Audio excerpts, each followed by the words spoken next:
আজকের ভিডিওতে আমরা দেখব টাইফয়েডের ট্রিটমেন্ট বাচ্চাদের টাইফয়েডের ট্রিটমেন্ট। যেরকম মনে করো যে 1 থেকে 12 বছরের যে বাচ্চাগুলো আছে তাদের কারো যদি টাইফয়েড পজিটিভ হয়ে যায়, যার জন্য টাইফয়েড জ্বর হয়, তাহলে তাদের ট্রিটমেন্ট কী দেবো, এবং টাইফয়েড জ্বর কেন হয়, লক্ষণ কী আছে, কীভাবে ডায়াগনস্টিক করব, প্রপার ট্রিটমেন্ট কী দেবো, সমস্ত কোনো কিছু আলোচনা করব। তাই আপনার ভিডিওটা শেষ পর্যন্ত দেখুন। আপনারা দেখছেন বং ফার্মা, আমি ফার্মাসিস্ট ফিরোজ আলম। চলো শুরু করি। প্রথমেই আমরা দেখব যে টাইফয়েড কেন হয়, কজেস অফ টাইফয়েড ফিভার। ঠিক আছে, typhoid fever is caused by bacteria called Salmonella typhi, ঠিক আছে, বা এস টাইফিও বলে। তো টাইফয়েড ফিভারটা হয় ব্যাকটেরিয়ার জন্য, যে ব্যাকটেরিয়াটার জন্য হয় তাকে বলা হয় কি স্যালমোনেলা টাইফি অথবা এস টাইফি।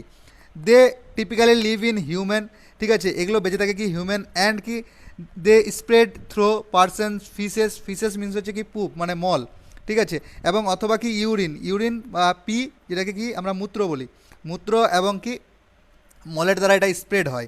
যেমন কি not washing hand after using toilet, মানে বাথরুম করার পরে হাত ভালো করে না ধোয়া, ঠিক আছে, ইটিং কন্টামিনেটেড ফুড, মানে এমন কোনো কিছু খাওয়া যেখানে অলরেডি সেই এস টাইফি এই ব্যাকটেরিয়াটা প্রেজেন্ট আছে, অথবা কি drinking water from an unhygienic source, মানে কি এমন কোনো কিছু কন্টামিনেটেড ওয়াটারও যদি আমরা খেয়ে নিই যেখানে অলরেডি স্যালমোনেলা টাইফি ব্যাকটেরিয়াটা প্রেজেন্ট ছিল, তাহলে সেক্ষেত্রে আমার কি টাইফয়েডের সংক্রমণ হয়ে যাব। এরপরে আমরা দেখবো যদি কারো টাইফয়েড হয়ে যায় তাহলে তার লক্ষণ কী দেখবে, সিমটমস অফ টাইফয়েড ফিভার। প্রথমত যেটা দেখা যায় সেটা হচ্ছে কি হাই ফিভার থাকে, চিল হয়, ঠান্ডা ঠান্ডা লাগে, ঠিক আছে, লস অফ অ্যাপেটাইট মানে খিদা না পাওয়া, স্টোমাক অ্যাবডোমিনাল পেন, ঠিক আছে, মানে পেট ব্যথা করা, রোজ স্পট র্যাশেস, এই শরীরে কি একটু লাল লালচে লালচে লালচে টাইপের, ঠিক আছে, স্পট দেখা দেয়, ঠিক আছে, ইউজুয়ালি কি চেস্ট অ্যান্ড স্টোমাক মানে পেট এবং যে বুকের যে জায়গাটা আছে সেইখানে কিন্তু দেখা দেয়, কাফ, কারো কারো কাশি হয়, মাসাল সেক হয়, ঠিক আছে, মাংসপেশি ব্যথা করে, হেডেক হয় মানে মাথা ব্যথা হয়, নজিয়া এবং ভমিটিং, ঠিক আছে, মানে বমি বমি ভাব লাগা বা বমি হচ্ছে, ঠিক আছে, ডায়রিয়া কনস্টিপেশনও কারো কারো হয়। এছাড়াও ইররেগুলার ফিভার, মানে এখন জ্বর আসছে আবার একটু কিছুক্ষণ ভালো থাকছে আবার জ্বর চলে আসছে, এরকম কন্ডিশনস দেখা দেয়, ঠিক আছে, এবং টায়ার্ডনেস অ্যান্ড উইকনেস, ঠিক আছে, শরীর দুর্বলতা হয়ে যাওয়া, মাসলস পেন তো বললাম, লস অফ অ্যাপেটাইটিস যেটাকে আমরা কি অ্যানোরক্সিয়া বলি, খিদা না পাওয়া, ঠিক আছে, হ্যাঁ, nausea and vomiting, pain in the abdomen, পেট ব্যথা করা, হেডেক, মাথা ব্যথা করা, এগুলো লক্ষণ দেখা দেয়। তবে এগুলো লক্ষণ দেখে আমরা কাউকে টাইফয়েড কনফার্ম করতে পারি না যতক্ষণ না ডায়াগনস্টিক হয়। টাইফয়েড ডায়াগনস্টিক করার জন্য একটা টেস্ট করা হয়, সেটা হচ্ছে কি টাইফি ডট টেস্ট। এটাই হচ্ছে কিন্তু অ্যাকিউরেট টেস্ট। উইডাল টেস্ট যেটা করি সেটা আমরা কি উইডাল টেস্ট অনেক সময় কিন্তু ভুলভাল রিপোর্টও দেখায়, ঠিক আছে, পজিটিভ দেখাতে পারে, কখনো টাইফয়েড প্রেজেন্ট আছে নেগেটিভও দেখা দিতে পারে, এর অ্যাকিউরেসি রেট কিন্তু ততটা নেই, ঠিক আছে, যতটা টাইফি ডট আছে। তো টাইফি ডট টেস্ট করাতে হয় টাইফয়েড আছে কিনা জানার জন্য। এখানে দুটো জিনিস দেখতে হয়, একটা হচ্ছে কি আইজিজি আর একটা হচ্ছে আইজিএম। যদি আইজিজি, ঠিক আছে, পজিটিভ থাকে তার মানে হচ্ছে টাইফয়েড নেই, নেগেটিভ, টাইফয়েড নেগেটিভ। যদি আইজিএম পজিটিভ থাকে তাহলে টাইফয়েড পজিটিভ। এরপরে আমরা দেখব যে যদি ট্রিটমেন্ট, ঠিক আছে, তো সর্বপ্রথম ট্রিটমেন্ট কী দেবো, যেহেতু বাচ্চা আছে তো সেহেতু কি আমরা এখানে কি সিরাপ রেকমেন্ডেশন করব। তো জ্বরের জন্য, ফিভারের জন্য কি আমরা রেকমেন্ডেশন করব, প্যারাসিটামল, ঠিক আছে, প্যারাসিটামল আপনারা নিজেদের মধ্যে কি 120 mg আছে, ঠিক আছে, পার 5 ml বা 250 mg পার 5 ml, এটা কিন্তু 500 mgও পাওয়া যায়, ঠিক আছে, 500 mgরও সিরাপ আছে P500 নামে। তো এই সিরাপটা কী করবো আমরা দিনে 3 বার করে দেবো, ঠিক আছে, সিরাপটা টিডিএস দেবো। টিডিএস মানে হচ্ছে কি দিনে 3 বার করে, আর পিসি মানে হচ্ছে কি খাওয়ার পরে, তো দিনে 3 বার করে খাওয়ার পরে দেবো। এটার পপুলার ব্র্যান্ড নাম কি সুমল ডিএস নামে পেয়ে যাবে, ডোলো 250 পেয়ে যাবে, ক্যালপল 250 পেয়ে যাবে, পাইরেসিক ডিএস সাসপেনশন পেয়ে যাবে, প্যাসিমল ডিএস, প্যারাসিপ নামে পেয়ে যাবে, ঠিক আছে, এছাড়াও P250 সিরাপ নামেও আছে, ঠিক আছে। এটা কি ডোজটা কী হিসাবে দেবো, এটা যেহেতু কি প্যারাসিটামল 10 থেকে 15 mg পার কেজি পার ডোজ হিসাবে দেবো, মানে কি প্রতিটা ডোজে থেকে যদি কোনো 10 কেজির বাচ্চা থাকে তাহলে 10 × 10 দিতে পারি বা 10 × 15 দিতে পারি, মানে হচ্ছে কি 100 থেকে নিয়ে 150 mg পার কেজি তে দিতে পারি 10 কেজির বাচ্চাকে। তো এই ডোজটা শুধু মাথায় রাখবে, সেই হিসাবে ডোজ ক্যালকুলেশন করতে হবে। এরপরে যদি এইটা প্যারাসিটামল সিঙ্গেল খাওয়ার পরে যদি জ্বর কন্ট্রোল না হয়, মানে ফিভার কন্ট্রোল না হয়, তবু জ্বরটা লেগেই থাকছে, জ্বর আসতেই আছে, তাহলে সেক্ষেত্রে আমাদের এই প্যারাসিটামলটা সিঙ্গেল সল্টে না দিয়ে প্যারাসিটামলের সাথে মেফেনিক অ্যাসিড দিতে হবে। কারণ কি মেফেনিক অ্যাসিড থাকবে কত 5 mg-তে 100 mg, এবং প্যারাসিটামল থাকে কি 250 mg পার 5 ml, যেটা দেখলাম। এটা সিরাপকে টিডিএস পিসি দেবো, মানে দিনে 3 বার করে, আর পিসি মানে হচ্ছে খাওয়ার পরে দেবো। এবং এটা ডোজটা কী হবে, ডোজটা হবে কি প্যারাসিটামলটা বললাম 10 থেকে 15 mg পার কেজি পার ডোজ হিসাবে দিতে পারি, বা মেফেনিক অ্যাসিডের ডোজটা হিসাবে কি 4 থেকে 6.5 mg পার কেজি দিনে 3 বার পর্যন্ত দেওয়া যায়, টিডিএস পর্যন্ত দেওয়া যায়। যখন কোনো কিছু 2টো বা 3টে ড্রাগ একসাথে কোনো ওষুধের সাথে যুক্ত থাকে তখন যে কোনো একটার বের করলেই, ডোজ বের করলেই বাকিটা অটোমেটিকলি হয়ে যায়, সেটা সেই হিসাবেই দেওয়া থাকে, ঠিক আছে। তো এখানে আপনারা চাইলে মেফেনমিক অ্যাসিডের ডোজ হিসাবে খাওয়াতে পারেন বা প্যারাসিটামলের ডোজ হিসাবে খাওয়াতে পারেন। ডোজটা এখানে দেখা আছে, ঠিক আছে, ওটা দেখে নেবেন, সেই হিসাবে করবেন, ঠিক আছে। তো এর popular brand name mefenamic acid paracetamol কি সুমল প্লাস ডিএস নামে পাওয়া যায়, প্যাসিমল এমএফ 250 নামে পাওয়া যায়, বা মেপটাজেসিক ডিএস নামে পাওয়া যায়, বা মেফকাইন ডিএস নামে পাওয়া যায়, বাকি ডুওফ্লাম ডিএস নামে পাওয়া যায়, ঠিক আছে। বা এছাড়াও বিভিন্ন আরও ব্র্যান্ড নেমে পাওয়া যায়, এগুলো শুধু আমি রেফারেন্স পারপাসে বলি, আপনারা চাইলে জেনেরিকও ইউজ করতে পারেন। এরপরে আমাদের কি অবশ্যই যেহেতু এটা একটা ব্যাকটেরিয়া, ঠিক আছে, এবং গ্রাম নেগেটিভ ব্যাকটেরিয়া, তাহলে সেই ক্ষেত্রে কী করতে হবে, আমাকে অ্যান্টিবায়োটিক ইঞ্জেকশন রেকমেন্ডেশন করতে হবে, ঠিক আছে। সেটা কি সেপ্ট্রায়োজন 250 mg প্লাস সেলব্যাক্টামটা হচ্ছে কি বিটা ল্যাক্টামেজ, ঠিক আছে। তো সেপ্ট্রাইম প্লাস স্যালব্যাক্টাম যে যুক্ত হয়েছে সেটা কি মনোসেপ এসবি নামে পাওয়া যায়, অথবা যদি একটু যদি বয়স বেশি থাকে তাহলে কি সেপ্ট্রায়োজন 500 mg প্লাস সেলব্যাক্টাম 250 mg যেটা পাওয়া যায় কি মনোসেপ এসবি 500 নামে পাওয়া যায়, এটা 250 নামে পাওয়া যায়, ঠিক আছে।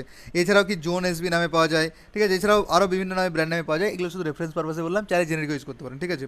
এটাকে বিডিপিসি দেবো, বিডিপিসি মানে বিডি মানে দিনে দুবার, পিসি মানে খাওয়ার পর রেকমেন্ড করবো, আর এটা কি আইভি রেকমেন্ডেশন করবো, মানে ডাইরেক্ট ইন্টারভেনাস ইঞ্জেকশন, যেহেতু ইনজেক্টেবল ফর্মে আছে এটা আইভি ডাইরেক্ট ভেনে পুশ করতে বলবো, ঠিক আছে। ডোজটা কি 50 mg পার কেজি পার ডোজ হিসাবে দেওয়া হয়, ঠিক আছে। যদি কোনো 10 কেজির বাচ্চা থাকে তাহলে তাকে কি 10 × 50 মানে 500 mg সকালে, ঠিক আছে, 500 mg রাতে, ঠিক আছে, দিনে দুবার করে যেহেতু দেওয়া হয় বিডি, তো সেহেতু কি বললাম 50 mg পার কেজি পার ডোজ হিসাবে দেওয়া হয়।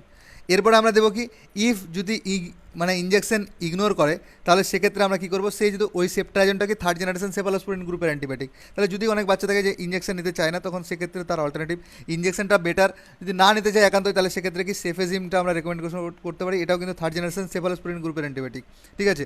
100 mg ফর 5 ml এটা নিয়েছি, এটা কিন্তু 5 ml 50 mg আছে। পপুলার ব্র্যান্ড নেম কি ট্যাক্সিমো 4 নামে পাওয়া যায়, জিফি 100 নামে পাওয়া যায়, ঠিক আছে, মিলিক্সিম নামে পাওয়া যায়, ওমনিসেপ নামে পাওয়া যায়, বা ওডিসেপ নামে পাওয়া যায়, ঠিক আছে। এছাড়াও বিভিন্ন ব্র্যান্ড নামেই আসে। এর ডোজটা থেকে কি 4 mg পার কেজি বিড হিসাবে দেওয়া হয়, ঠিক আছে। মানে কি যদি কোনো 10 কেজির বাচ্চা থাকে তাহলে তাকে কি 4 mg মানে 40 mg সকালে, ঠিক আছে, 40 mg সন্ধ্যায়, ঠিক আছে। এটা হলো ডোজ, এই 4 mg পার কেজি পার বিডি হিসাবে দেওয়া যায়, বা 8 mg, ঠিক আছে, পার কেজি পার ডে হিসাবে দেওয়া হয়, কারণ আমরা যদি সেফেজিম দিনে দুবার দিই তাহলে ভেঙে দিতে হবে, এই জন্য ভেঙে হিসাবে দিলাম আমরা 4 mg পার কেজি বেডি হিসাবে দিলাম, ঠিক আছে। এরপরে একটা অ্যান্টিবায়োটিক আমাদের সিরাপ দিতে হবে, ঠিক আছে। সেটা সিরাপ হচ্ছে কি অ্যান্টিবায়োটিক অ্যাজিথ্রোমাইসিন দিতে হবে আমাদের, অ্যাজিথ্রোমাইসিন 200 mg পার 5 ml, ঠিক আছে। এটা পাওয়া যায়, এটা পপুলার নাকি অ্যাজিথ্রাল লিকুইড 200, অ্যাজিব্যাক্ট এলআর, অ্যাজেক্স 200, অ্যাজিউক, ঠিক আছে, বা জিথ্রক্স, বা জিথ্রিন, জেথ্রিন এক্সেল 200, এইসব নামে পাওয়া যায়। আর অ্যাজিথ্রোমাইসিনের ডোজ হচ্ছে কি 10 mg পার কেজি ওয়ান্স, যেটা এটা অ্যাজিথ্রোমাইসিন ওয়ান্স দিয়ে, এবং এটা কি ওডি মানে হচ্ছে দিনে একবার করে।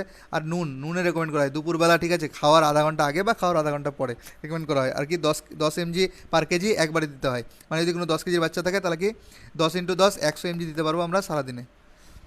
এরপরে কি যেহেতু এটা কি আমরা জানি যে টাইফয়েড ফিভারকে এন্ট্রিক ফিভারও বলে, মানে যেহেতু এটা স্টোমাকের ইনফেকশন, তাহলে সেহেতু আমাদের অবশ্যই একটা কী করতে হবে, জিঙ্ক দিতে হবে। জিঙ্ক আমাদের ইমিউনিটি বুস্ট করবে এবং গাটস ক্লিয়ার করে, তাহলে সেক্ষেত্রে কী পারবো আমরা জিঙ্ক গ্লুকোনেট 220 mg যে সিরাপটা আছে, ঠিক আছে, সেটা ওডি দেবো, ওডি মানে দিনে একবার করে, ঠিক আছে। আর এর ডোজটা কি থাকে, জিঙ্ক গ্লুকোনেট সব থেকে পপুলার ব্র্যান্ড নেম কি Z&D সিরাপ নামে পাবে, বা জিঙ্কোমেক নামে পেয়ে যাবে, বা কি জিরোল ড্রপ নামে পেয়ে যাবে। এই সিরাপটা আমরা কী দেবো, লেস দেন 6 মান্থের বেবিকে কী করবো 10 mg ওডি বা ওডি করে দেবো যদি 6 মাসের নিচে থাকে বাচ্চা, আর 6 মাসের উপরের বাচ্চা যত বড় থাক না কেন, ঠিক আছে, 6 মাসের উপরে থাকলে কি 20 mg ওডি মানে 20 mg করে দিনে একবার করে দেবো, ঠিক আছে, এবং এটা ডোজ হয় 14 দিন করে খাওয়াতে হয়, ঠিক আছে। এরপরে অবশ্যই আমাদের কী করতে হবে, এই খিদে না পাওয়ার জন্য বা ইমিউন সিস্টেমকে বাড়ানোর জন্য, ঠিক আছে, বডি উইকনেস হয়ে যায় তার জন্য অবশ্যই মাল্টিভিটামিন রেকমেন্ড করতে হবে। মাল্টিভিটামিন সিরাপ আপনারা যে কোনো কিছু নিতে পারেন, A to Z নামে পেয়ে যাবেন মাল্টিভিটামিন, বা বিবন নামে পেয়ে যাবেন, জিঙ্কোবিন নামে পেয়ে যাবেন, ঠিক আছে। এটা 5 ml ওডি দিতে হয়, ঠিক আছে, 5 ml করে দিনে একবার করে দিলে হবে।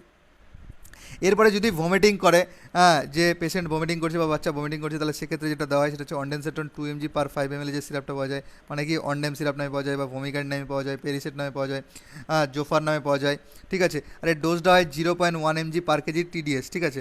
আর এটা খেতে বলা হয় কি BDAC, মানে বিডি হচ্ছে দিনে দুবার, এসি হচ্ছে কি খাওয়ার আগে রেকমেন্ড করা হয়, দিনে দুবার করে খাওয়ার আগে। যদি ভমিটিং করে আর যদি ভমিটিং না করে তাহলে স্কিপ করতে পারেন। এরপর হচ্ছে কি যদি যদি পেশেন্টের অ্যাসিডিটি হয়, মানে গ্যাস হচ্ছে, এত অ্যান্টিবায়োটিক খাচ্ছে, ট্যাবলেট খাচ্ছে বা সিরাপ খাচ্ছে, তো সেক্ষেত্রে যদি অ্যাসিডিটি হয় তাহলে সেখানে র্যানিটিডিনের যে সিরাপটা আছে 75 mg পার 5 ml, ঠিক আছে। এই সিরাপটা যেটা পপুলার ব্র্যান্ড কি র্যানটেক নামে পাওয়া যায় বা র্যানটপ নামে পাওয়া যায়, ঠিক আছে, বাকি সরলক নামে পাওয়া যায়। এটাও কি দেবো বিডি দেবো, বিডি মানে হচ্ছে কি দিনে 2 বার করে। আর এসি হচ্ছে কি খাওয়ার আগে রেকমেন্ড করব। ডোজ থাকবে কি 5 থেকে 10 mg পার কেজি পার ডে হিসাবে। যদি কোনো 10 কেজির বাচ্চা থাকে তাহলে কি তাকে 50 থেকে নিয়ে, ঠিক আছে, 100 mg পর্যন্ত দিতে পারি সারা দিনে। তাহলে এটাকে যদি 2 বার দিই তাহলে ভেঙে দেবো। এই ছিল তোমাদের একটা যে পিডিয়াট্রিশিয়ান ডক্টররা এই টাইফয়েড ফিভারের জন্য রেকমেন্ডেশন করে থাকে, ঠিক আছে। আমি যদি দেখে নিই যদি কোনো চিলড্রেন, কোনো বাচ্চা টাইফয়েড ফিভারের জন্য কোনো ডক্টরের কাছে যেতেন, তাহলে তার প্রেসক্রিপশনে কী কী ওষুধ লেখা থাকতো? প্রথমত জ্বরের জন্য প্যারাসিটামল লেখা থাকতো। প্যারাসিটামলের যে সিরাপটা পাওয়া যায় সেটা টিডিএস মানে দিনে 3 বার করে, আর পিসি খাওয়ার পরে রেকমেন্ড করা থাকতো, ঠিক আছে। যেহেতু অ্যান্টিবায়োটিক ইঞ্জেকশন কি একটা সেফট্রাইজন প্লাস সেলব্যাক্টামেট দেওয়া থাকতো, ঠিক আছে। সেটা কি বিডি দিনে 2 বার করে আর পিসি খাওয়ার পরে রেকমেন্ড করা হতো, ঠিক আছে। এবং এটা আইভি রেকমেন্ড করা হতো, ঠিক আছে। ইন্ট্রাভেনাস এটা ইঞ্জেকশনটা দেবে। আর এরপরে কি বললাম, একটা অ্যান্টিবায়োটিক অ্যাজিথ্রোমাইসিন লেখা থাকতো, ঠিক আছে। অ্যাজিথ্রোমাইসিনটা কি ওডি মানে দিনে 1 বার করে এবং দুপুরবেলা খেতে বলতো, ঠিক আছে, খাওয়ার পরে বা খাওয়ার আগে। এরপরে তো বললাম যে একটা জিঙ্ক রেকমেন্ড করা থাকতো, জিঙ্ক গ্লুকোনেট, এটাও 1 বার করে খেতে বলতো, ওডি। এবং কি মাল্টিভিটামিন উইকনেস দূর করার জন্য সেটাকে কি মাল্টিভিটামিন দেওয়া হতো, এটাও ওডি খাবে 5 ml করে, ওডি করে খেত, ঠিক আছে। এবার পরে যদি ভমিটিং করে তাহলে অনডেনসেট্রনের সিরাপ লেখা থাকতো, ঠিক আছে। বা যদি অ্যাসিডিটি হয় তাহলে কি র্যানিটিডিন লেখা থাকতো। যদি হয় ভমিটিং বা অ্যাসিডিটি তাহলে এই দুটোর প্রয়োজন আছে, নাহলে তোর প্রয়োজন নেই। আর এই ট্রিটমেন্টটা কি 7 থেকে নিয়ে 10 দিন পর্যন্ত কন্টিনিউ হয়। কোনো কোনো বাচ্চার কি আবার 14 দিন পর্যন্ত কন্টিনিউ করে, 14 days পর্যন্ত কন্টিনিউ করে। পরে থেকে মাল্টিভিটামিন, জিঙ্ক এগুলো রেকমেন্ড করতেই থাকে। অ্যান্টিবায়োটিকের ডোজটা কমপ্লিট করার পরও আরও 2-1 বা সেফিজিম এগুলো কন্টিনিউ করতেই থাকে, ঠিক আছে। এই ছিল একটা বেসিক ট্রিটমেন্ট নিয়ে আলোচনা করা, ঠিক আছে। আমি বারবার বলে থাকি আমার এই ভিডিওগুলো শুধুমাত্র ইনফরমেশন এবং নলেজ পারপাসের জন্য, শুধুমাত্র মেডিকেল ফিল্ডের লোকদের জন্য। আমার এই ভিডিও দেখে কেউ কখনো সেলফ মেডিকেশন করতে যাবেন না, মানে নিজে থেকে মেডিসিন নিতে যাবেন না। সর্বদা ডাক্তার এবং ফার্মাসিস্টের পরামর্শতে ওষুধ নেবেন, ঠিক আছে।